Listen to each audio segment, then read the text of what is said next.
ഈ സിനിമ ആരംഭിക്കുമ്പോൾ കാണിക്കുന്നത് ഒരു കാർ അതിങ്ങനെ വിജനമായിട്ടുള്ള നീണ്ടു നിവർന്നു കിടക്കുന്ന ഒരു ഹൈവേയിലൂടെ ഇങ്ങനെ വന്നുകൊണ്ടിരിക്കുകയാണ്.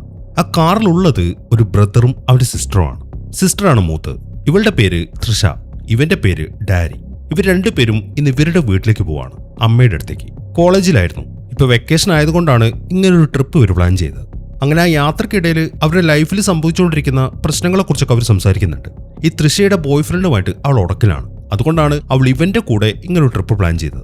ഇനിയിപ്പോൾ മറ്റൊരു കാര്യം പറയാനുള്ളത് എന്താണെന്ന് വെച്ച് കഴിഞ്ഞാൽ, ഒരുപാട് മൈലുകളായിട്ട് അവർ ആ ഹൈവേയിലൂടെ ഇങ്ങനെ വന്നുകൊണ്ടിരിക്കുകയാണ്. അതിനിടയിൽ ഒരൊറ്റ വാഹനം പോലും അവർ ഇതുവരെയായിട്ട് കണ്ടിട്ടില്ല. ഇനിയിപ്പോൾ അവരുടെ വീട്ടിലേക്ക് എത്താൻ ഇനിയും 10 മണിക്കൂർ യാത്രയുണ്ട്. അങ്ങനെ ഇരിക്കുകയാണ് അവരുടെ മുമ്പിലായിട്ട് ഒരു ക്യാമ്പർ വാൻ വരുന്നത്. ഇപ്പൊ ഡാരി ആ വാനിനെ ക്രോസ് ചെയ്യുമ്പോൾ അതിനകത്ത് ഒരു ഫാമിലിയാണ്. അവരോടൊരു ഹായ് പറഞ്ഞതിന് ശേഷം അവർ ക്രോസ് ചെയ്തിട്ട് പോയി. അങ്ങനെ കുറെ കൂടെ മുന്നിലേക്ക് എത്തിക്കഴിയുമ്പോൾ അവരുടെ പുറകിലുണ്ടായിരുന്ന ആ ക്യാമ്പർ വാൻ റൈറ്റ് എടുത്തിട്ട് ഒരു പോക്കറ്റ് റോഡിലേക്ക് കയറി. അതിന് തുറന്ന് ഇവർ പിന്നെ ഒറ്റയ്ക്കാണ് പോകുന്നത്. അങ്ങനെ കുറെ കൂടെ മുന്നിലെത്തി കഴിയുമ്പോഴാണ് ഇവരുടെ പിന്നില് ഒരു കറുത്ത വാൻ വരുന്നത്. ഒരു വൃത്തികെട്ട വാൻ. കണ്ടു കഴിഞ്ഞാൽ പേടിയാവും, അതുപോലൊരു സാധനം. അതിങ്ങോട്ട് പെട്ടെന്ന് അങ്ങോട്ട് വന്നിട്ട് ഇവരുടെ പുറകിൽ വന്ന് ഹോൺ അടിക്കാൻ തുടങ്ങി. പെട്ടെന്ന് ആ ഹോണടി ശബ്ദം കേട്ടപ്പോഴാണ് അവർ ആ വാനിനെ ശ്രദ്ധിക്കുന്നത്. ആ ഡ്രൈവർ ആണെങ്കിൽ അഗ്രസീവായിട്ടാണ് വണ്ടി ഓടിക്കുന്നത്. ഇപ്പൊ ഇടിക്കും ഇടിക്കത്തില്ല ആ ഒരു രീതിയിൽ. അത് കണ്ട് ഇവർക്കാണെങ്കിൽ ശരിക്കും പേടിയായി. ആദ്യം അവർ കുറെ തെറിയൊക്കെ വിളിച്ചു നോക്കി. എങ്കിലും അയാളുടെ പെരുമാറ്റത്തിന് വലിയ മാറ്റമൊന്നുമില്ല. മാത്രമല്ല ഇവര് സൈഡ് കൊടുത്തിട്ടും ഇയാൾ കയറിപ്പോകുന്നുമില്ല. അങ്ങനെ കുറച്ച് സമയം ഒരു ചേസിംഗ് പോലെ അവർ വണ്ടി ഓടിക്കുന്നുണ്ട്. അതിനുശേഷം ആ വാൻ അവിടുന്ന് കയറിപ്പോവുകയും ചെയ്തു. ആ വാൻ അവിടുന്ന് പോയി കഴിഞ്ഞിട്ടും ഇവർ അയാളെയും തെറി പറഞ്ഞുകൊണ്ടിരിക്കുകയാണ്. അവനാണെങ്കിൽ പുറത്തേക്ക് തലയിട്ടിട്ട് കുറേയൊക്കെ തെറി വിളിച്ചു. ഈ സമയം തൃഷയുടെ പേടി ഇതുവരെയായിട്ട് മാറിയിട്ടില്ല. അതിനിടയിൽ ഡാരി പറയുന്നത് അയാൾ എന്തൊരു മനുഷ്യനാണ്, എന്ത് വണ്ടി ഓടിക്കലാണ് അയാൾ ഓടിച്ചത്, ഇനി വല്ല സീരിയൽ കില്ലറുമാണ് അയാൾ.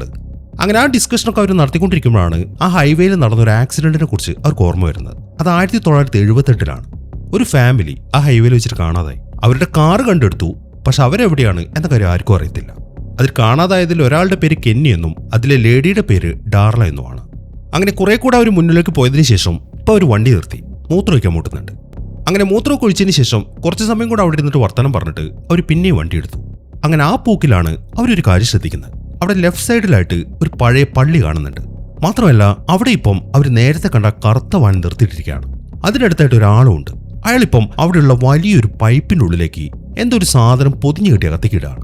ഒരു വെളുത്ത തുണിയിലാണ് അത് പൊതിഞ്ഞു കെട്ടിയിരിക്കുന്നത്. മാത്രമല്ല അതിലെന്താ ചുവന്ന കളറുള്ള പാടും കാണുന്നുണ്ട്. ഇതെല്ലാം ഇവർ നോക്കിക്കൊണ്ടിരിക്കുകയാണ്. അതൊന്ന് ശ്രദ്ധിച്ചു കഴിയുമ്പം അവർക്ക് കാര്യം മനസ്സിലായി. ആ പൊതിഞ്ഞു കെട്ടിയിരിക്കുന്നൊക്കെ മനുഷ്യ ശരീരങ്ങളാണ്. 2-3 ബോഡികൾ അയാൾ അതിനകത്തേക്ക് ഇടുന്നുണ്ട്. മാത്രമല്ല ഇപ്പൊ ഇവരങ്ങോട്ട് നോക്കുന്നത് അയാൾ ഇപ്പൊ കണ്ടു. ഒരു വല്ലാത്ത രൂപമായിരുന്നു അയാൾക്ക്. ഒരു കോട്ടും തൊപ്പിയൊക്കെ ആയിട്ട് കറുത്തൊരു രൂപം. അയാൾ ഇവരെ തന്നെ അങ്ങോട്ട് നോക്കി നിൽക്കുകയാണ്. കണ്ടു കഴിഞ്ഞാൽ പേടിയായിപ്പോ. അതുകൊണ്ട് അവരവിടെ നിർത്താതെ വണ്ടി മുന്നോട്ടെടുത്തു. എന്നാൽ കുറച്ച് മുന്നിലേക്ക് എത്തിക്കഴിയുമ്പോഴാണ് അവർ ആ ഞെട്ടിക്കുന്ന കാര്യം കാണുന്നത്. അയാളിപ്പോൾ ആ വാൻ എടുത്തിട്ട് അവരുടെ പുറകെ വരികയാണ്. അത് കണ്ടതും ഡാരി വളരെ വേഗത്തിൽ വണ്ടി ഓടിക്കാൻ തുടങ്ങി. പക്ഷെ അതുകൊണ്ട് ഒരു കാര്യം ഉണ്ടായിരുന്നില്ല. ആ കറുത്ത വാന് ഇപ്പൊ അവരുടെ തൊട്ടടുത്തേക്ക് എത്തി. കണ്ടു കഴിഞ്ഞാൽ അത് പഴയൊരു വാനാണ്. അത് എങ്ങനെയാണ് ഇത്രയും സ്പീഡിൽ വരുന്നത് എന്ന് എത്ര ആലോചിച്ചിട്ടും അവർക്ക് മനസ്സിലാവുന്നില്ല. മാത്രമല്ല അവർക്ക് രണ്ടുപേർക്കും വല്ലാണ്ട് പേടിയാവാൻ തുടങ്ങി. ഈ സമയത്താണ് ആ കറുത്ത വാൻ വന്നിട്ട് അവരുടെ പുറകിൽ ഇടിക്കുന്നത്. ഭാഗ്യത്തിന് അവരുടെ കാറിന്റെ കൺട്രോൾ പോയില്ല.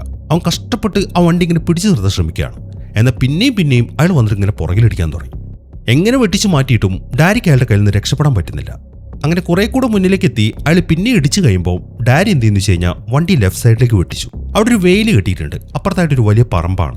അങ്ങനെ ആ വേലി പൊളിച്ചിട്ട് അവൻ ആ പറമ്പിന്റെ അകത്തേക്ക് കയറി.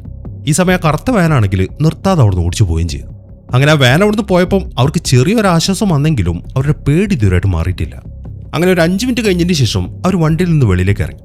ഇപ്പൊ അവരുടെ ഡിക്കി എന്ന് നോക്കുമ്പോൾ അത് മൊത്തം പൊളിഞ്ഞിരിക്കുകയാണ്. ഈ ഒരു രീതിയിൽ അവർക്ക് വണ്ടി ഓടിച്ചിട്ട് പോകാൻ പറ്റത്തില്ല. മാത്രമല്ല ഇപ്പൊ അത് അവിടുന്ന് ശരിയാക്കാനും പറ്റത്തില്ല. അതുകൊണ്ട് അവരെന്തെന്ന് വെച്ച് കഴിഞ്ഞാൽ ഒരു തുണി എടുത്തിട്ട് ആ ഡിക്കി അങ്ങോട്ട് കെട്ടിയിടുകയാണ്. അങ്ങനെ ആ കാര്യങ്ങളൊക്കെ ചെയ്തതിന് ശേഷം ഡാരി ഇപ്പോൾ ഒരു കാര്യം പറഞ്ഞു. അയാൾ ആ പൈപ്പിന്റെ അകത്തേക്ക് ഇട്ട സാധനം നമ്മൾ വ്യക്തമായിട്ട് കണ്ടതാണ്, മനുഷ്യ ശരീരങ്ങൾ. അതുകൊണ്ട് നമുക്ക് അവിടേക്കൊന്ന് പോയി നോക്കിയാലോ? ചിലപ്പോൾ അതിനകത്ത് ആൾക്കാർ മരിച്ചിട്ടില്ലെങ്കിലോ നമുക്ക് അവിടെ രക്ഷിച്ചൂടെ? എന്നാൽ അതേക്കുന്ന തൃഷ പറയുന്നത്, നീ എന്തൊക്കെയാ ഡാരി പറയുന്നത്? ഇപ്പൊ നമുക്കെന്താണ് നടന്നത് നീ കണ്ടില്ലേ? നീ പറഞ്ഞ പോലെ അയാൾ ഒരു സീരിയൽ കില്ലറാണ്. നമ്മളിപ്പോൾ ആ പൈപ്പിന്റെ അടുത്തേക്ക് ചെന്ന സമയത്ത് അയാൾ വന്ന് എന്ത് ചെയ്യും? അയാൾ നമ്മളെയും പിടിച്ച് അതിനകത്തേക്ക് ഇടത്തില്ലെന്ന് ആരും കണ്ടു. അതുകൊണ്ട് ഞാൻ വരത്തില്ല. നമുക്കൊരു കാര്യം ചെയ്യാം. പോകുന്ന വഴിക്ക് വല്ല ബൂത്തുണ്ടെങ്കിൽ അവിടെ കയറി പോലീസിനെ വിളിച്ച് കാര്യം പറയാം. പോലീസിനെ വിളിക്കുന്നൊക്കെ അവിടെ നിൽക്കട്ടെ. ആദ്യം നമുക്ക് അവിടെ പോയി നോക്കാം. ചിലപ്പോൾ ആരെങ്കിലും നമ്മുടെ സഹായത്തിന് വേണ്ടി അവിടെ കിടക്കുന്നുണ്ടെങ്കിലോ? ഇനിയിപ്പോൾ നമ്മൾ ഇതൊന്നും ചെയ്യാതെ തിരിച്ച് വീട്ടിലേക്ക് പോയെന്ന് വിചാരിക്കി. നാളെ പത്രത്തിൽ ന്യൂസ് വന്നാലോ ആ പൈപ്പിനകത്ത് ജീവനോടെയുള്ള ആൾക്കാരുണ്ടെന്ന്? നമുക്ക് സമാധാനത്തോടെ ഇരിക്കാൻ പറ്റുമോ? അതൊക്കെ വിട്. നീ നിന്റെ കാര്യം ഒന്ന് ആലോചിക്കേ. നീ ആണെങ്കിൽ ആ പൈപ്പിൽ ഒന്നും ചെയ്യാൻ പറ്റാതെ കിടക്കുന്നത്. നിന്നെ ആരെങ്കിലും രക്ഷിക്കാൻ വന്നിട്ടില്ലെങ്കിൽ നീ മരിച്ചു പോകത്തില്ലേ? അവൻ അത് പറഞ്ഞപ്പം അവൾക്ക് കാര്യങ്ങളൊക്കെ ഏകദേശം മനസ്സിലായി. പക്ഷെ അവൾ പറയുന്നത്, ഓക്കെ, നീ നിന്റെ ഇഷ്ടം പോലെ ചെയ്യ്, ആ പൈപ്പിൻ്റെ അവിടേക്ക് പോയി നോക്കിക്കോ, പക്ഷെ ഈ കാറിൽ നിന്നും ഞാൻ ഇറങ്ങത്തില്ല, ഞാനൊരു സഹായവും നിനക്ക് ചെയ്യത്തില്ല എന്ന് പറഞ്ഞിട്ട് അവൾ വണ്ടിയിലേക്ക് കയറി. അതിന് തുറന്ന് അവൻ വേഗം ആ കാർ പള്ളിയിലേക്ക് എടുക്കുകയാണ്. അങ്ങനെ അവർ പതുക്കെ ആ പള്ളിയുടെ അടുത്തേക്ക് എത്തി. അത് കുറെ മരങ്ങൾക്കിടയിൽ സ്ഥിതി ചെയ്യുന്ന പഴകിയ പൊട്ടിപ്പൊളഞ്ഞൊരു പള്ളിയാണത്. കണ്ടാൽ തന്നെ പേടിയായി പോകും. ഇപ്പൊ അവർ മുകളിലുള്ള അതിന്റെ കുരിശിലേക്ക് നോക്കുമ്പോൾ അവിടെ 2-3 കാക്കകൾ ഇരിക്കുന്നുണ്ട്. അങ്ങനെ ആ പള്ളിയും പാസ് ചെയ്ത് അവരിപ്പോൾ ആ പൈപ്പിന്റെ അടുത്തേക്ക് എത്തി. അവിടെയും ഒരു കാക്ക ഇരിക്കുന്നുണ്ട്. ഈ പൈപ്പ് എന്ന് പറഞ്ഞു കഴിഞ്ഞാൽ മറ്റേ ഷീറ്റ് ചുറ്റുണ്ടാക്കിയ ഒരു തരത്തിലുള്ള പൈപ്പാണ്. അങ്ങനെ തൃശ്ശേന അവിടെ എടുത്തിട്ട് വിജയ് ഡാരി വെളിയിലേക്ക് ഇറങ്ങി. എന്നാൽ അവക്ക് അതിനകത്തിരിക്കാൻ ഒറ്റയ്ക്ക് പേടിയായതുകൊണ്ടാണോ എന്ന് അറിയത്തില്ല, അവളും വെളിയിലേക്ക് ഇറങ്ങി. രണ്ടുപേർക്കും അതിൻ്റെ അടുത്തേക്ക് നടക്കാൻ നല്ല പേടിയുണ്ട്. എന്തായാലും വന്നു പോയില്ലേ. ഈ സമയം അവരതിൻ്റെ അടുത്തേക്ക് ചെന്നപ്പം ആ കാക്ക അവിടുന്ന് പറന്നുപോയി. അങ്ങനെ അവർ ആ പൈപ്പിൻ്റെ അടുത്തെത്തി അതിനകത്തേക്ക് നോക്കി. അതിന് നല്ല നീളമുണ്ട്. അടിഭാഗത്ത് ഇരുട്ടായതുകൊണ്ട് അതിൻ്റെ ഉള്ളിൽ എന്താണ് ഉള്ളത് എന്നവർക്ക് കാണാൻ പറ്റുന്നില്ല. മാത്രമല്ല അതിനകത്ത് നല്ല മണം വരുന്നുണ്ട്, വൃത്തികെട്ട മണം. അത് കാരണം മൂക്കും പൊത്തിപ്പിടിച്ചുകൊണ്ടാണ് അവരവിടെ നിൽക്കുന്നത്.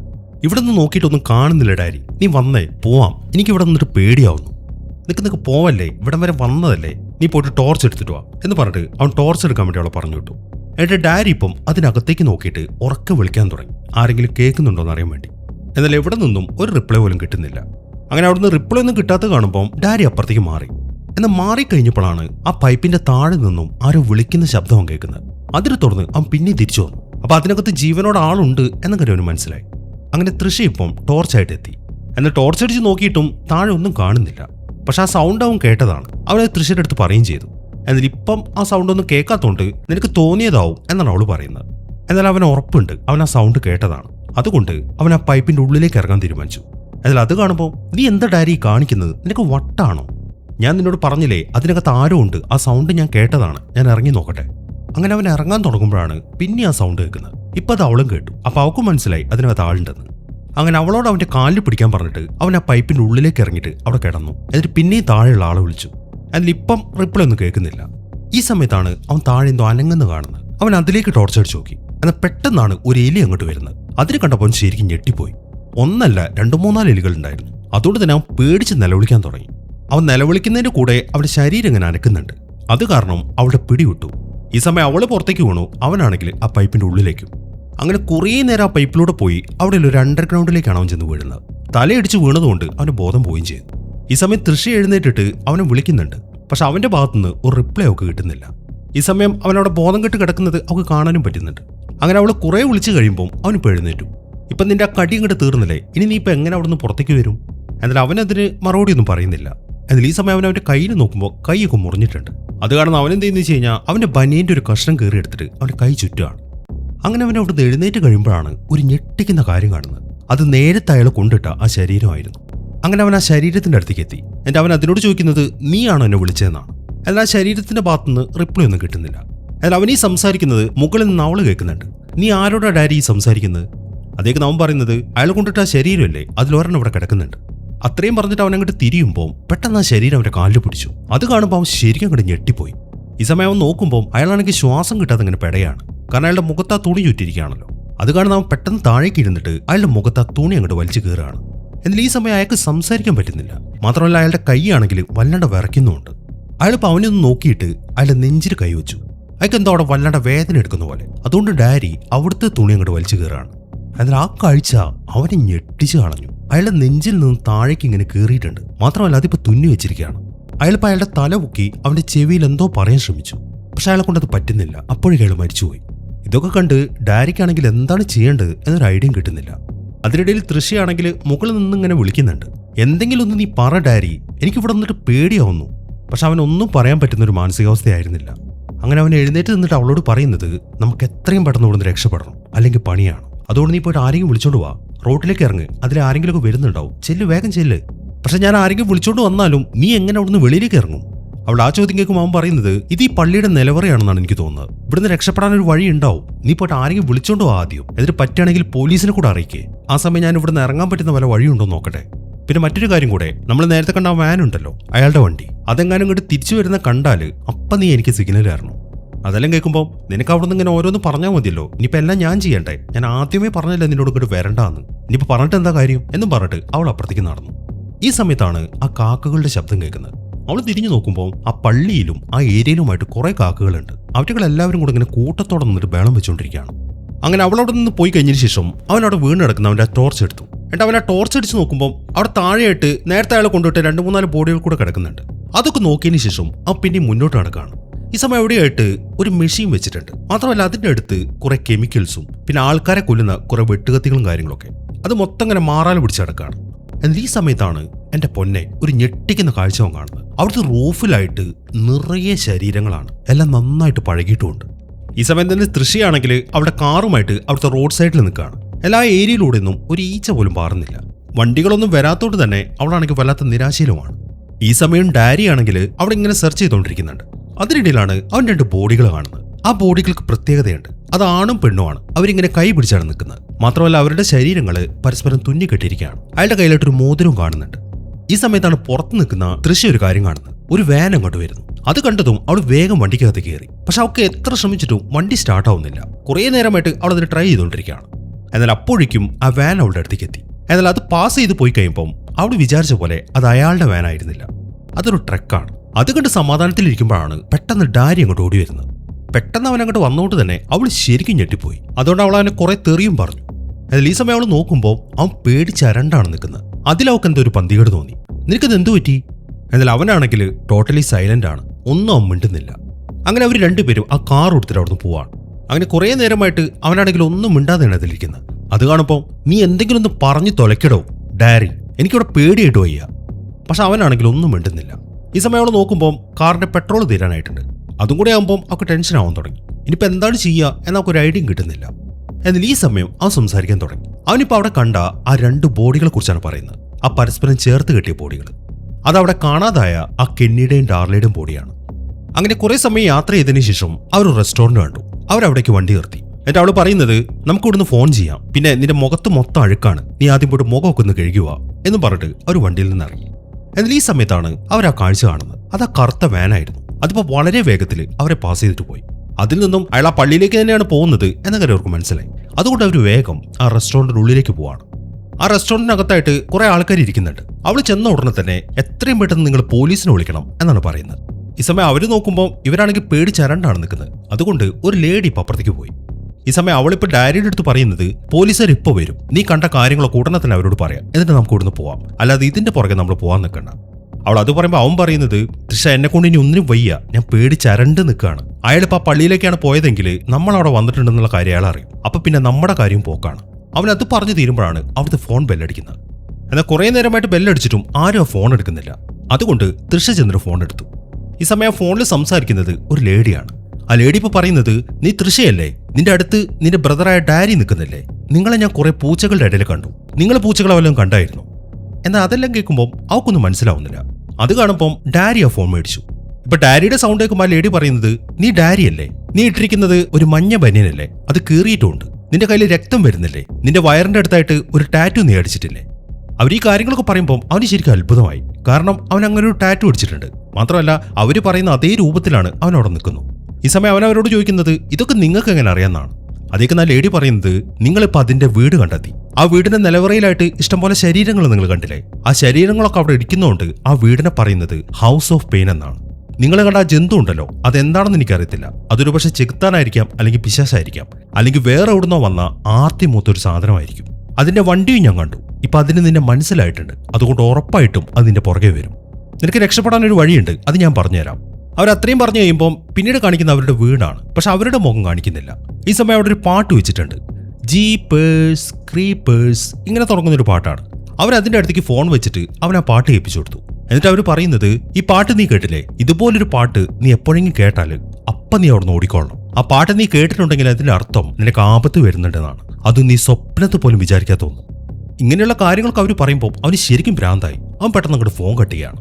അവന്റെ ഈ കാട്ടിക്കൂട്ടലൊക്കെ അവിടെ ഇരിക്കുന്ന ആൾക്കാർ ശ്രദ്ധിക്കുന്നുണ്ട്. പക്ഷെ അവർക്കൊരു തേങ്ങയും മനസ്സിലാവുന്നില്ല. ഈ സമയം ഡാരി തൃശ്ശയുടെ അടുത്ത് പറയുന്നത് നീ പറഞ്ഞ പോലെ തന്നെ ചെയ്യാം, പോലീസുകാർ വന്നു കഴിഞ്ഞാൽ കാര്യങ്ങളൊക്കെ അവരോട് പറയാം, എന്നിട്ട് നമുക്ക് വേഗം ഇവിടുന്ന് പോവാം. അങ്ങനെ സമയം രാത്രി. ഈ സമയമാകുമ്പോഴേക്കും പോലീസുകാർ അങ്ങോട്ടെത്തി. കാര്യങ്ങളൊക്കെ അവൻ അവരുടെ അടുത്ത് പറയുകയും ചെയ്തു. ഇപ്പൊ പോലീസുകാർ ബാക്കിയുള്ളവരോട് സംസാരിച്ചുകൊണ്ടിരിക്കുകയാണ്. ഈ സമയം അപ്പുറത്തായിട്ട് ഡാരിയും തൃശ്ശയും ഇരിക്കുന്നുണ്ട്. അവൻ ആ പോലീസുകാരോട് പറഞ്ഞ കാര്യങ്ങളൊക്കെ അവളും കേട്ടു. പക്ഷെ എന്തോ അവൾക്കത് വിശ്വസിക്കാൻ പറ്റുന്നില്ല. ആ കാര്യം അവനും മനസ്സിലായി. അതുകൊണ്ട് അവൻ പറയുന്നത്, ഞാൻ ആ പോലീസുകാരോട് പറഞ്ഞ കാര്യങ്ങളൊക്കെ കളവാണ് എന്നാണ് നിനക്ക് തോന്നുന്നത്. നിന്നെ കണ്ടിട്ട് നീ അതൊന്നും വിശ്വസിച്ച പോലെയല്ലോ. അവൻ ആ കാര്യം പറയുമ്പോഴാണ് പോലീസുകാർ അങ്ങോട്ട് വരുന്നത്. ആ പോലീസുകാരൻ ഇപ്പോൾ അവനോട് പറയുന്നത്, നീ പറഞ്ഞ പോലെ തന്നെ ആ പള്ളിയിലെ കാര്യങ്ങൾ അന്വേഷിക്കാൻ വേണ്ടി കുറച്ച് ആൾക്കാരെ ഞങ്ങൾ അങ്ങോട്ട് വിട്ടിട്ടുണ്ട്. പിന്നെ നീ അവിടെ 2 ബോഡികൾ കണ്ട കാര്യം പറഞ്ഞില്ലേ, ആ കെന്നിയുടെയും ഡാർലയുടെയും. നീ പറഞ്ഞു അവരുടെ ശരീരത്തിന് ഒരു കുഴപ്പമില്ല, അയാളുടെ കയ്യിൽ ഒരു മോതിരം കണ്ടു നോക്കെ. പക്ഷെ നീ ഒന്ന് ആലോചിച്ച് നോക്കിക്കേ, അവരെ കാണാതായിട്ട് 20 വർഷത്തിന് മുകളിലായി. ഇനിയിപ്പോൾ അവരുടെ ബോഡി കിട്ടിയാൽ പോലും എല്ലുകളല്ലേ ബാക്കി ഉണ്ടാവത്തുള്ളൂ. അപ്പൊ പിന്നെ നീ പറഞ്ഞൊക്കെ എങ്ങനെയാണ് കറക്റ്റ് ആവുന്നത്? അയാൾ അത് പറയുമ്പോൾ അവൻ അയാളുടെ കയ്യിൽ കയറി പിടിച്ചു. എന്നിട്ട് അവൻ പറയുന്നത്, ഞാൻ അവരുടെ ബോഡി തൊട്ടു നോക്കിയതാണ്, ഇതുപോലെ നല്ല ബലം ഉണ്ടായിരുന്നു. ഒരുപക്ഷെ അയാൾ എങ്ങനെയെങ്കിലും അവരെ പ്രിസർവ് ചെയ്തായിരിക്കും. ഞങ്ങൾ അയാളുടെ ട്രക്ക് കണ്ടതാണ്, അയാൾ കുറെ ശരീരങ്ങൾ അതിന്റെ അകത്തേക്ക് ഇടുന്നതും കണ്ടാണ്. മാത്രമല്ല ഞാൻ അതിന്റെ അകത്തേക്ക് ഇറങ്ങിയപ്പം 500-ലേറെ ബോഡികൾ അവിടെ ഉണ്ട്. എനിക്കിത് വിശ്വാസമാവുന്നില്ലെങ്കിൽ അവിടെ പോയി നോക്ക്, അപ്പൊ നിനക്ക് ബോധ്യമായിക്കോളും. അവൻ അത് പറഞ്ഞു കഴിയുമ്പോഴാണ് പുറത്തൊരു കാര്യം സംഭവിക്കുന്നത്. അവരങ്ങോട്ട് ചെന്ന് നോക്കുമ്പോൾ ഡാരിയുടെ കാർ തുറന്നെടുക്കാണ്. അതിനകത്തുള്ള സാധനങ്ങളൊക്കെ വലിച്ചു വരിയിട്ടിട്ടുണ്ട്. അങ്ങനെ ഡാരിയും തൃശയും ആ കാറിന്റെ അടുത്തേക്ക് നടക്കാൻ തുടങ്ങി. ഈ സമയത്താണ് അവിടെ നിൽക്കുന്ന ഒരു ലേഡി ഒരു കാര്യം പറഞ്ഞു. നിങ്ങളുടെ കാറിന്റെ അടുത്ത് ഇത്രയും നേരം ഒരാൾ നിൽക്കുന്നുണ്ടായിരുന്നു, ഒരു കറുത്ത മനുഷ്യൻ. അയാൾ നിങ്ങളുടെ ഡ്രസ്സൊക്കെ മണപ്പിച്ച് നോക്കി. അയാൾ വല്ലാതെ ആസ്വദിക്കുന്ന പോലെയാണ് അതൊക്കെ ചെയ്തുകൊണ്ടിരുന്നത്. അങ്ങനെ അത് മുഴുവൻ മണപ്പിച്ച് നോക്കിയിട്ട് അയാൾ ആ വഴി അപ്പുറത്തേക്ക് പോവുകയും ചെയ്തു. ഈ കാര്യങ്ങളൊക്കെ ആ ലേഡി പറയുമ്പോൾ അപ്പോൾ അയാൾ അവന്റെ പുറകിലാണ് എന്ന കാര്യം അവന് മനസ്സിലായി. ആ കാര്യം അവൻ അവിടെ നിന്ന് വിളിച്ചു പറയുകയും ചെയ്തു. അങ്ങനെ അവൻ അവിടെ കിടക്കുന്ന ഡ്രസ്സൊക്കെ എടുത്തു കഴിയുമ്പോഴാണ് അവൻ ആ കാറിന്റെ ഡോറിലായിട്ട് ഒരു കാര്യം ശ്രദ്ധിക്കുന്നത്. അവൻ ഉടനെ തന്നെ പോലീസുകാരനെ അങ്ങോട്ട് വിളിച്ചു. അവർ നോക്കുമ്പോൾ ആ കാറിന്റെ പിടിയിലായിട്ട് അയാളുടെ വിരലടയാളം കാണുന്നുണ്ട്. അത് അയാൾക്ക് കാണിച്ചു കൊടുത്തതിന് ശേഷം ഡാരി ചോദിക്കുന്നത് ഇതിൽ നിന്ന് അയാളുടെ ഫിംഗർ പ്രിന്റ് എടുക്കാൻ പറ്റുമെന്നാണ്. എന്നാൽ ഈ സമയം ഒരു നോക്കുമ്പോൾ ആ വിരലടയാളത്തിൽ നിന്നും എന്തൊക്കെ പറന്നു പോകുന്നുണ്ട്. അത് കാണുമ്പോൾ മറ്റാരും ഈ ഫിംഗർ പ്രിന്റ് എടുത്തിട്ടുണ്ടെന്നാണല്ലോ തോന്നുന്നത് എന്നാണ് ആ പോലീസുകാരൻ പറയുന്നത്. അങ്ങനെ പോലീസുകാരും ഡാരിയും വേഗം തന്നെ ആ പള്ളിയിലേക്ക് പോവാണ്. ആ വണ്ടി ഓടിക്കുന്ന സമയത്ത് ഡാരി ചില സംശയങ്ങൾ ചോദിക്കുന്നുണ്ട്. എങ്ങനെയായിരിക്കും ഇത്രയും പെട്ടെന്ന് ആ പള്ളിയിൽ നിന്നും അയാൾ അവരുടെ വണ്ടിയിലേക്ക് തിരിച്ചെത്തിയത്? അത്ര വേഗത്തിൽ എങ്ങനെയാണ് അയാൾക്ക് വണ്ടി ഓടിക്കാൻ പറ്റുന്നത്? പിന്നെ എന്തിനായിരിക്കും അയാൾ ഇവരുടെ ഡ്രസ്സ് മണപ്പിച്ച് നോക്കിയത്? അതേക്ക് അവള് പറയുന്നത് ഒരുപക്ഷെ ചിലപ്പം അയാൾ ഒരു അമാനുഷികനായിരിക്കുന്നതാണ്. ഈ സമയത്ത് പോലീസുകാരാണെങ്കിൽ അവരുടെ വണ്ടിയുടെ പുറകിലായിട്ടാണ് വരുന്നത്. അതിനിടയിലാണ് ആ പള്ളിയുടെ അങ്ങോട്ട് പോയ പോലീസുകാർ ഇപ്പൊ കാറിലിരിക്കുന്ന പോലീസുകാരെ വിളിക്കുന്നത്. അവർ പറയുന്നത് എന്താണെന്ന് വെച്ച് കഴിഞ്ഞാൽ, നമ്മളിപ്പോൾ ഈ സഹായിക്കുന്ന ആ പിള്ളേര് പ്രശ്നക്കാരൊന്നും അല്ലല്ലോ, ഈ പള്ളി മൊത്തം തീ പിടിച്ചിരിക്കുകയാണ്, ഇത് അത്ര പെട്ടെന്ന് അണയ്ക്കാൻ പറ്റുമെന്ന് ഞങ്ങൾക്ക് തോന്നുന്നില്ല. പക്ഷെ ഒരു കാര്യം ഞങ്ങൾക്ക് ഇവിടെ വന്നപ്പോൾ മനസ്സിലായി, ഈ പള്ളിക്കുള്ളിലേക്ക് വർഷങ്ങളായിട്ട് ആരെങ്കിലും വന്നിട്ടുണ്ട് എന്ന് ഞങ്ങൾക്ക് തോന്നുന്നില്ല എന്നൊക്കെയാണ് ആ പോലീസുകാരൻ പറയുന്നത്. അതെല്ലാം കേട്ട് കാറിലിരിക്കുന്ന പോലീസുകാർക്ക് ഒന്നും മനസ്സിലാവുന്നില്ല. ഈ സമയത്താണ് ഡാരി അവന്റെ വണ്ടിയിലെ റേഡിയോ ഓണാക്കുന്നത്. എന്നാൽ റേഡിയോ ഓണാക്കി കഴിഞ്ഞപ്പം അവൻ ആ പാട്ട് കേട്ടു, ജീപ്പേഴ്സ് ക്രീപ്പേഴ്സ്. അത് കേൾക്കുമ്പോൾ അവന് പേടിയായി. അവൻ അവളോട് പറയുന്നത് ഇതേ പാട്ടാണ് ആ ലേഡി എന്നെ ഫോണിലൂടെ കേൾപ്പിച്ചത്. ഈ സമയം തന്നെ പുറകിൽ വരുന്ന പോലീസുകാർക്ക് ഫോറൻസിക് എന്നൊരു കോള് വന്നു. അവരിപ്പം ആ കാറിന്റെ പിടിയിൽ നിന്ന് കിട്ടിയ ഫിംഗർ പ്രിന്റ് ചെക്ക് ചെയ്തു. അയാളിപ്പോൾ പറയുന്നത് ഈ ഫിംഗർ പ്രിന്റിലുള്ളത് ഡെഡ് സ്കിൻസ് ആണ്, അതുകൊണ്ടാണ് കാറ്റടിച്ചപ്പോൾ അത് പാറിപ്പോയത്, കണ്ടിട്ട് ഒരുപാട് കാലം പഴക്കമുണ്ട്. അയാൾ അത് പറയുന്ന കേൾക്കുമ്പോൾ ആ പോലീസുകാരന് ഡൗട്ടായി.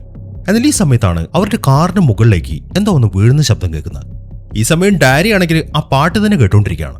എന്നാൽ അവരുടെ കാറിന്റെ പുറകിലത്തെ ചില്ലിലൂടെ പോലീസുകാരന്റെ കാറിന്റെ മുകളിൽ നിൽക്കുന്ന ഒരു രൂപത്തെ കാണാൻ പറ്റും. അത് അയാളാണ്. എന്നാൽ ഇതൊന്നും അറിയാതെ ആ പോലീസുകാർ പുറത്തേക്ക് തലയിട്ടു.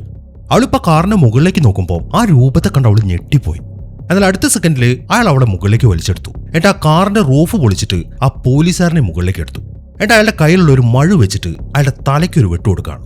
അങ്ങനെ ആ പോലീസുകാരന്റെ തല നേരെ തെറിച്ചു വീഴുന്നത് ഡാരിന്റെ കാറിന്റെ ബോണ്ടിലേക്കും. അത് കണ്ടതും ഡാരി ശരിക്കും ഞെട്ടിപ്പോയി. അതിനെ തുടർന്ന് അവർ കാർ ബ്രേക്ക് ചെയ്തു. അങ്ങനെ കാർ ഇങ്ങനെ കറങ്ങി തിരിഞ്ഞ് ആ റോഡിന്റെ നടുവിൽ സ്റ്റോപ്പായി. ഈ സമയമാകുമ്പോഴേക്കും ആ പോലീസ് വണ്ടി അവിടെ സ്റ്റോപ്പായി. എന്താണ് ഇപ്പോൾ സംഭവിച്ചത് എന്ന കാര്യം ഡാരിക്കും തൃശയ്ക്കും മനസ്സിലാവുന്നില്ല. അവരാണെങ്കിൽ പേടി ചരണ്ടിരിക്കുകയാണ്. അങ്ങനെ അവർ രണ്ടുപേരും പതുക്കെ കാറിന്റെ വെളിയിലേക്ക് ഇറങ്ങി. അവരിപ്പോൾ നോക്കുന്നത് ആ പോലീസുകാരുടെ വണ്ടിയിലേക്കാണ്. തൃശപ്പം ആ പോലീസുകാർക്ക് കുഴപ്പമൊന്നുമില്ലല്ലോ എന്ന് അറിയാൻ വേണ്ടി അവരുടെ വണ്ടിയുടെ അടുത്തേക്ക് നടക്കാൻ തുടങ്ങി. എന്നാൽ ഈ സമയത്താണ് ഡാരി അവന്റെ കാറിന്റെ ബോണറ്റ് ശ്രദ്ധിക്കുന്നത്. അവിടെ ചോരയുടെ പാട് കാണുന്നുണ്ട്. അത് കണ്ടതും അവൻ അവളെ വിളിച്ചു. എന്നാൽ അവളതൊന്നും കേൾക്കാതെ ആ പോലീസുകാരുടെ വണ്ടിയുടെ അടുത്തേക്ക് നടക്കുകയാണ്. എന്നാൽ അതിനിടയിലാണ് ആ പോലീസ് വണ്ടിയുടെ മുമ്പിൽ കിടക്കുന്ന ആ പോലീസുകാരന്റെ തല അവള് കാണുന്നത്. അത് കണ്ട് അവള് ഞെട്ടി നിൽക്കുമ്പോൾ ആ മനുഷ്യൻ ആ പോലീസ് വണ്ടിയുടെ ഡോർ തുറന്നു. അയാൾ അതിനകത്ത് ഇരിക്കുന്നുണ്ട്. അത് കാണുന്ന തൃശയാണെങ്കിൽ വേഗം ഓടി അവളുടെ വണ്ടിക്കകത്ത് കയറി. അങ്ങനെ അവരവരുടെ വണ്ടിയിൽ നിന്ന് പുറകിലേക്ക് നോക്കുമ്പോൾ ആ മനുഷ്യൻ ഇപ്പോൾ വെളിയിലേക്ക് ഇറങ്ങി. അത് സാധാരണ ഒരു മനുഷ്യനായിരുന്നില്ല, ഇയാളാണ് ക്രീപ്പർ. അയാൾ ഇങ്ങനെ വിസിലടിച്ചുകൊണ്ട് ആ പോലീസുകാരന്റെ തലയുടെ അടുത്തേക്ക് നടക്കുകയാണ്. അങ്ങനെ തലയുടെ അടുത്തേക്ക് എത്തിയ ശേഷം അയാൾ ആ തല ഇങ്ങെടുത്തിട്ട് അതിന്റെ നാക്ക് കടിച്ചിങ്ങോട്ട് വലിക്കാൻ തുടങ്ങി.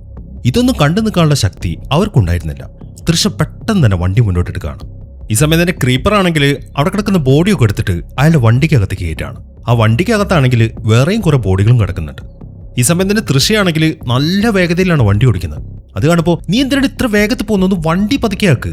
അവൻ അത് പറഞ്ഞു കഴിയുമ്പോൾ അവളവിടെ വണ്ടി നിർത്തി. നീ എന്തിനാണ് വണ്ടി നിർത്തിയത്, വേഗത കുറയ്ക്കാനല്ല എന്നോട് പറഞ്ഞത്.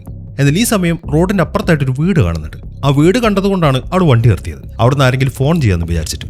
അങ്ങനെ അവിടെ വണ്ടി വേഗം ആ വീടിന്റെ മുറ്റത്തേക്ക് എടുത്തു. എന്നിട്ട് അവർ ഇറങ്ങിയിട്ട് ആ വീട്ടിലേക്ക് നടക്കുകയാണ്. ഈ സമയം അവൻ ചോദിക്കുന്നത്, നീ ആരെ ഫോൺ വിളിക്കാനാണ് അങ്ങോട്ട് പോകുന്നത്? ഫോൺ വിളിച്ചു വരുത്തിയല്ല പോലീസുകാരുടെ അവസ്ഥ കണ്ടില്ലേ നീ? ഇനിയിപ്പോ ആരെയും നമുക്ക് വിളിക്കാനില്ല, നമുക്ക് എങ്ങനെങ്കിലും ഇവിടുന്ന് രക്ഷപ്പെടാൻ നോക്കാം, നീ പറയുന്നൊന്നും മനസ്സിലാക്ക്. അല്ല, അവളൊന്നും കേൾക്കുന്നില്ല. അവൾക്ക് ഫോൺ ചെയ്തേ മതിയോ. അങ്ങനെ അവർ ആ വീട്ടിലേക്ക് കയറുമ്പോൾ അവിടുത്തെ പറമ്പിലായിട്ടൊരു കോലമൊക്കെ അവർ കാണുന്നുണ്ട്. ഈ സമയം വീട്ടിലുണ്ടായിരുന്നത് ഒരു ലേഡിയാണ്. അവരങ്ങോട്ട് വരുമ്പോൾ തന്നെ ആ ലേഡി വാതിൽക്കലേക്ക് വന്നു. എന്നാൽ ഇപ്പം അവിടെ ലൈറ്റ് ഇല്ല, അതുകൊണ്ട് തന്നെ ആ ലേഡിയുടെ മുഖം വ്യക്തമായിട്ട് കാണാനും പറ്റുന്നില്ല. നിങ്ങൾക്ക് എന്താണ് വേണ്ടത് എന്നാണ് ലേഡി വന്നുടർന്ന് ചോദിക്കുന്നത്. അദ്ദേഹത്തിന് തൃശ പറയുന്നത്, ഞാൻ ഉടനെ തന്നെ പോലീസിനെ വിളിക്കണം, ഒരു അത്യാവശ്യ കാര്യം പറയാൻ വേണ്ടിയിട്ടാണ്. പോലീസിനെ വിളിക്കണം എന്ന് പറയുമ്പോൾ ആ ലേഡി ഇതിന് സമ്മതിക്കുന്നില്ല. പോലീസിനൊന്നും ഇങ്ങോട്ട് വിളിച്ചു വരുത്താൻ പറ്റത്തില്ല, എനിക്ക് ഇവിടെ ഇഷ്ടംപോലെ പൂച്ചകളുള്ളതാണ്, പോലീസുകാർക്ക് ഈ പൂച്ചകൾ ഇഷ്ടമല്ല, അതുകൊണ്ട് പോലീസുകാർ ഇങ്ങോട്ട് വന്നാൽ ശരിയാവത്തില്ല. അവരത് പറയുമ്പോൾ അവള് പറയുന്നത്, ഞാൻ പറയുന്നത് നിങ്ങൾ മനസ്സിലാക്ക്, ഒരു പോലീസുകാരൻ മരിച്ചു, ആ കാര്യം പറയാൻ വേണ്ടിയിട്ടാണ്. ആ മരണവാർത്ത കേട്ടപ്പം അവരതിന് സമ്മതിച്ചു. അവരിപ്പോൾ അവളോട് പറയുന്നത്, നീ പോലീസിനെ വിളിച്ചോ, പക്ഷെ ഇങ്ങോട്ട് വരാൻ പറയരുത്, ഹൈവേയിലേക്ക് വരാൻ പറഞ്ഞാൽ മതി എന്ന് പറഞ്ഞിട്ട് അവരപ്പുറത്തേക്ക് തിരിഞ്ഞു. ഈ സമയം അവർ നോക്കുമ്പോൾ ആ വീട്ടിലായിട്ട് നിറയെ പൂച്ചകൾ അവർ കാണുന്നുണ്ട്. അതുകൊണ്ട് തന്നെ അവർക്ക് ചെറിയൊരു പേടിയും തോന്നുന്നുണ്ട്. എന്നാൽ ഈ സമയത്താണ് അവിടെ വെച്ചിരിക്കുന്ന വലിയൊരു പമ്പരം കറങ്ങുന്നത്. അത് കാണുന്ന ലേഡി ചോദിക്കുന്നത്, നിങ്ങളുടെ കൂടെ വേറെ ആരെങ്കിലും ഉണ്ടോ എന്നാണ്. അത് കേട്ടതും അവർ നേരെ നോക്കുന്നത് അവിടെയുള്ള ആ കോലത്തിലേക്കാണ്. എന്നാൽ ഇപ്പം ആ കോലത്തിന് മുമ്പിൽ നിൽക്കുന്നത് ആ ക്രീപ്പറും. ആ ക്രീപ്പറിനെ കണ്ടതും ആ ലേഡി ഒരു തോക്കുമായിട്ട് വെളിയിലേക്ക് വന്നു. എന്നിട്ട് ആ ലേഡി പറയുന്നത്, 10 സെക്കൻഡ് ഞാൻ സമയം നിനക്ക് തരും, അതിനുള്ളിൽ മര്യാദയ്ക്ക് ഇവിടുന്ന് പോയിക്കോ, അല്ലെങ്കിൽ ഞാൻ ഷൂട്ട് ചെയ്യുന്നതാണ്. എന്നാൽ ക്രീപ്പർ ആണെങ്കിൽ അനങ്ങുന്നു പോലുമില്ല. അടുത്ത സെക്കൻഡിൽ ആ ലേഡി ഷൂട്ട് ചെയ്തു. എന്നാൽ ഷൂട്ട് ചെയ്തതും അവിടെ ഒരു പൊട്ടിത്തെറി നടന്നു. അതിനെ തുടർന്ന് ആ ക്രീപ്പർ ഇപ്പം മുകളിലേക്ക് ഒരൊറ്റ ചാടും. അയാൾ നേരെ ചെന്ന് ലാൻഡ് ആവുന്നത് ആ വീടിന്റെ ഉള്ളിലേക്കാണ്. അതിനെ തുടർന്ന് കുറെ പൂച്ചകളുടെ ശബ്ദം കേട്ടു. അത് കണ്ടതും ആ ലേഡി വേഗം വീട്ടിനകത്തേക്ക് പോവാണ്. എന്നാൽ ഈ സമയം ഡാരി അവർ പിടിച്ചു. എന്നിട്ട് പറയുന്നത്, ദൈവത്തെ ഓർത്ത് നിങ്ങൾ ഇപ്പം അതിന്റെ അകത്തേക്ക് പോരുതെന്നാണ്. എന്നാൽ ലേഡി സമ്മതിക്കുന്നില്ല. നീ കാരണമാണ് ഇപ്പൊ ഇതൊക്കെ സംഭവിച്ചത് എന്നും പറഞ്ഞിട്ട് അവനവനിട്ട് ഒരൊറ്റ ചവിട്ട് കൊടുത്തു. എന്നിട്ട് വേഗം വീട്ടിലേക്ക് കയറി. എന്നാൽ ആ വാതിൽ തുറക്കുമ്പോൾ ആ പൂച്ചകൾ മൊത്തം ഇറങ്ങി വെളിയിലേക്ക് ഓടാണ്. അങ്ങനെ ആ ലേഡി ഇപ്പോൾ വീടിന്റെ അകത്തേക്ക് പോയി കഴിഞ്ഞതിന് ശേഷം 2 സെക്കൻഡ് കഴിയുമ്പോൾ പിന്നീട് അവർ കേൾക്കുന്നത് വെടിശബ്ദമാണ്. 2 തവണ വെടിപൊട്ടി. അങ്ങനെ ആ വെടിശബ്ദം കേട്ടതിന് ശേഷം പിന്നീട് നോക്കുമ്പോൾ അവർ ആ ലേഡിയെ കാണുന്നുണ്ട്. എന്നാൽ അവർ അനങ്ങാതെ അവിടെ നിൽക്കുകയാണ്. എന്നാൽ അവർ വിചാരിച്ച പോലെ ആയിരുന്നില്ല, അത് ആ ക്രീപ്പർ ആയിരുന്നു. ആ ക്രീപ്പർ ഇപ്പം ആ ലേഡിയെ തൂക്കിയെടുത്താണ് അങ്ങോട്ട് വന്നിരിക്കുന്നത്. ഈ സമയം അവരയാളുടെ മുഖം ശരിക്കും കണ്ടു. വല്ലാത്തൊരു മുഖമായിരുന്നു, കണ്ടാൽ തന്നെ പേടിയായി പോകും. അങ്ങനെ അവർ പെട്ടെന്ന് തന്നെ അവരുടെ കാറിന്റെ അടുത്തേക്ക് ഓടി. ഈ സമയം ക്രീപ്പർ ആണെങ്കിൽ ആ ലേഡിയെ വലിച്ചെറിഞ്ഞിട്ട് അവരുടെ പുറകെ വരുന്നുണ്ട്. അങ്ങനെ അവർ വേഗം കാറിൽ കയറിയിട്ട് വണ്ടി റിവേഴ്സ് എടുത്ത് ഹൈവേയിലേക്ക് നിർത്തി. എന്നാൽ ഹൈവേയിലേക്ക് നിർത്തി കഴിഞ്ഞപ്പോൾ ഗിയർ ചേഞ്ച് ചെയ്യാൻ പറ്റുന്നില്ല. അവൾ അതിന് ശ്രമിച്ചുകൊണ്ടിരിക്കുമ്പോഴാണ് പെട്ടെന്ന് ക്രീപ്പർ അവളുടെ വണ്ടിയുടെ മുമ്പിലേക്ക് വന്ന് ചാടുന്നത്. അത് കണ്ടതും അവൾ വണ്ടി റിവേഴ്സ് തന്നെ എടുത്തു. എന്നാൽ ഈ സമയം ക്രീപ്പർ ആണെങ്കിൽ ഒറ്റ ജമ്പിന് ആ റോഡിലേക്ക് ലാൻഡായി. അങ്ങനെ അവൾ കുറേ റിവേഴ്സ് പോയിട്ട് വണ്ടി അവിടെ നിർത്തി. എന്നാൽ ക്രീപ്പർ ആണെങ്കിൽ പോവാതെ ആ നടു റൂട്ടിൽ തന്നെ നിൽക്കുകയാണ്. അങ്ങനെ രണ്ടും കൽപ്പിച്ചിട്ട് അവൾ വണ്ടി മുന്നോട്ടെടുത്തു, അയാൾ ഇടിക്കാൻ വേണ്ടിയിട്ട്. എന്നാൽ അയാൾ ഇടിക്കാൻ വേണ്ടി വണ്ടി തൊട്ടടുത്തെത്തിയതും അയാൾ ഒറ്റ ചാട്ടത്തിന് ആ വണ്ടിയുടെ അപ്പുറത്തേക്ക് എത്തി. എന്നാൽ അവൾ വിടുന്നില്ല. അവൾ കുറെ മുന്നിലേക്ക് പോയിട്ട് വണ്ടി പിന്നെ റിവേഴ്സ് എടുക്കുകയാണ്. അതിൽ ഇത്തവണ അയാൾ ഇടിക്കാൻ ചെല്ലുമ്പോഴും അയാൾ ഒറ്റ ചാട്ടത്തിന് അവരുടെ വണ്ടിയുടെ മുമ്പിലേക്ക് എത്തി. അപ്പോൾ അയാൾ അത്ര പെട്ടെന്ന് ഇടിക്കാൻ പറ്റത്തില്ല എന്ന കാര്യം അവർക്ക് മനസ്സിലായി. മാത്രമല്ല, ഇത് എന്ത് ജീവിയാണ് എന്നാണ് അവരിപ്പോൾ ചിന്തിക്കുന്നത്. അങ്ങനെ അയാൾ ഇപ്പൊ പതുക്കെ അവരുടെ അടുത്തേക്ക് നടക്കാൻ തുടങ്ങി. എന്നാൽ രണ്ടും കൽപ്പിച്ചിട്ട് തൃശ വണ്ടി എടുത്തു. അവളുടെ ഭാഗ്യത്തിന് ഇത്തവണ അവൾ അയാൾ ഇടിച്ചപ്പോൾ അയാൾ തെറിച്ച് പുറകിലേക്ക് വീണു. അയാൾ താഴെ വീണെന്ന് മനസ്സിലാവുമ്പോൾ അവൾ വണ്ടി റിവേഴ്സ് എടുത്തിട്ട് അയാൾ ദേഹത്തോടെ കയറ്റിയിറക്കി. അങ്ങനെ 2-3 തവണ അവൾ ആ വണ്ടി അയാളുടെ ശരീരത്തിലൂടെ കയറ്റിയിറക്കുന്നുണ്ട്. അതിനുശേഷം അവർ വണ്ടി നിർത്തി. ഈ സമയം അവർ അയാളുടെ ശരീരത്തിലേക്ക് നോക്കുമ്പോൾ അയാളുടെ കൈയും കാലൊക്കെ പൊടിഞ്ഞിട്ടുണ്ട്. അതിൽ അടുത്ത സെക്കൻഡിലാണ് അവരൊരു ഞെട്ടിക്കുന്ന കാഴ്ച കാണുന്നത്. അയാളുടെ ശരീരത്തിൽ നിന്നും ഒരു ചിറക് പുറത്തേക്ക് വന്നു, വലിയൊരു ചിറക്. ഇത് എന്ത് തരം മനുഷ്യനാണ് എന്നാണ് അവർ ചിന്തിക്കുന്നത്. എന്തായാലും ഇനി ഇവിടെ നിന്ന് കഴിഞ്ഞാൽ പണി കിട്ടും എന്നൊക്കെ അവർക്ക് മനസ്സിലായി. അതുകൊണ്ട് അവർ ഒരു തവണ കൂടെ അയാളുടെ ശരീരത്തിലേക്ക് വണ്ടി കയറ്റി ഇറക്കിയിട്ട് വേഗം അവിടുന്ന് പോവാണ്. അങ്ങനെ അവർ നേരെ പോകുന്നത് ഒരു പോലീസ് സ്റ്റേഷനിലേക്കാണ്. അവിടെ ചെന്നതിന് ശേഷം അവരിപ്പോൾ ഫോൺ എടുത്തിട്ട് അവരുടെ അമ്മയെ വിളിച്ചു. അതിനിടയിലാണ് ഒരു ലേഡി അങ്ങോട്ട് വരുന്നത്. ഈ ലേഡിയുടെ പേര് ജെസ് എന്നാണ്. നേരത്തെ അവരെ ഹോട്ടലിൽ നിന്ന് ഒരു ലേഡി വിളിച്ചിട്ടില്ലായിരുന്നു, അതാണ് ഈ ലേഡി. അവർ വന്ന ഉടനെ തന്നെ കാര്യങ്ങളൊക്കെ പറഞ്ഞു. നിങ്ങൾ ആ നിലവറയിൽ കണ്ട കാര്യങ്ങളൊക്കെ ഞാൻ എൻ്റെ സ്വപ്നത്തിൽ കണ്ടതാണ്. ഞാൻ നിങ്ങൾ കുറെ പൂച്ചകളുടെ കൂടെ നിൽക്കുന്ന കാര്യം പറഞ്ഞില്ലേ, അവറ്റകൾ നിങ്ങൾ കണ്ടിട്ടില്ലായിരുന്നു. ആ ലേഡി അത് ചോദിക്കുമ്പോൾ അപ്പൊ നേരത്തെ അവർ കണ്ട ആ ലേഡിയുടെ വീട്ടിലെ പൂച്ചകളുടെ കാര്യമാണ് ഈ ലേഡി പറയുന്നത് എന്ന കാര്യം അവർക്ക് മനസ്സിലായി.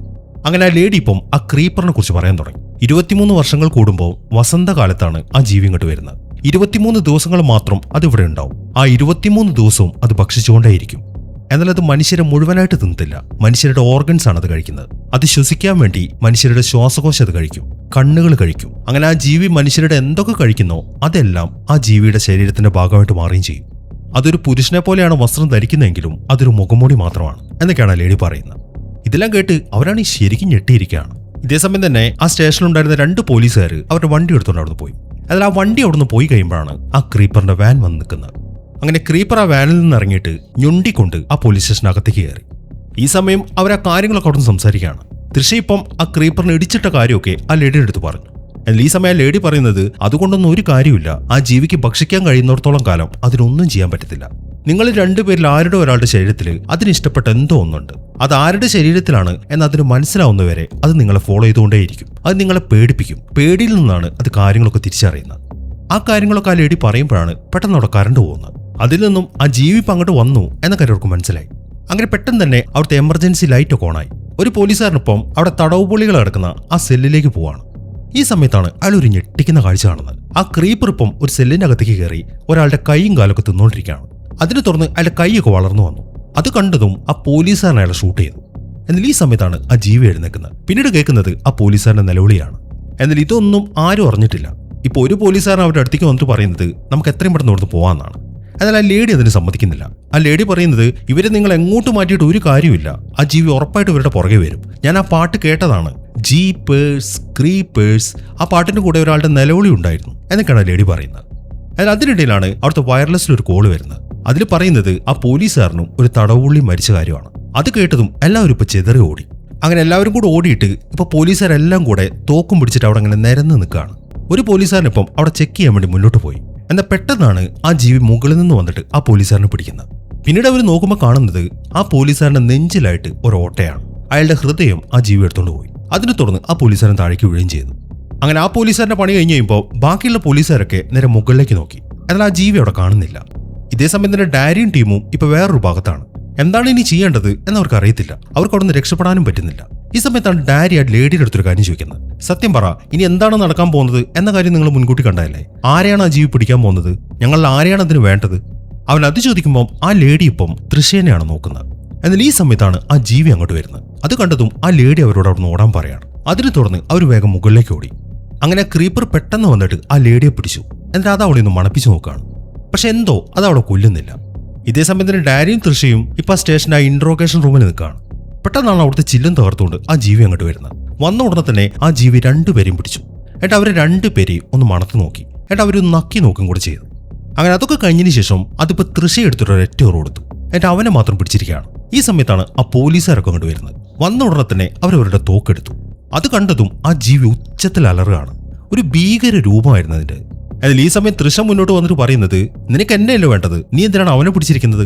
അവനെ വിട്ടേക്ക്, അവന്റെ ശരീരത്തിലുള്ളതൊക്കെ എന്റെ ശരീരത്തിലുണ്ട്, അതുകൊണ്ട് നീ എന്നെ പിടിച്ചോ എന്നൊക്കെയാണ് അവള് പറയുന്നത്.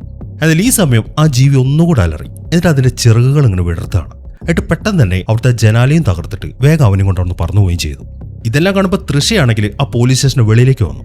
അവളിപ്പോൾ മുകളിലേക്ക് നോക്കുമ്പോൾ കാണുന്നത് ആകാശത്തിലൂടെ അവനെയും കൊണ്ട് പറന്നു പോകുന്ന ആ ക്രീപ്പറിനെയാണ്. അത് കണ്ട് എന്ത് ചെയ്യണമെന്ന് അറിയാതെ നിൽക്കുകയാണ് അവള്. അങ്ങനെ പിറ്റേ ദിവസമായി ഇനി കാണിക്കുന്നത് ഒരു അടച്ചുപൂട്ടിയൊരു ഫാക്ടറിയാണ്. അതിനകത്തുനിന്ന് ഡാരിയുടെ നിലവിളി കേൾക്കുന്നുണ്ട്. മാത്രമല്ല ആ ബാക്ക്ഗ്രൗണ്ടിലായിട്ട് ജീപ്പേഴ്സ് ക്രീപ്പേഴ്സ് എന്ന പാട്ടും കേൾക്കുന്നുണ്ട്. ആ ജീവി ഇപ്പം അവിടെ ഒരു കസേരയിലിരിക്കുകയാണ്. ഡാരിയുടെ ശരീരം അവിടെ കാണുന്നുണ്ട്. അവന്റെ 2 കണ്ണുകളും ആ ജീവി എടുത്തു. ക്രീപ്പറിനിപ്പം അവന്റെ കണ്ണുകളാണ്. ഇവിടെയാണ് ഈ സിനിമ അവസാനിക്കുന്നത്. അപ്പൊ എങ്ങനെ ഉണ്ടായിരുന്നു? എന്താണെങ്കിലും നിങ്ങളുടെ അഭിപ്രായങ്ങൾ എഴുതിയിറക്കാൻ മറക്കരുത്.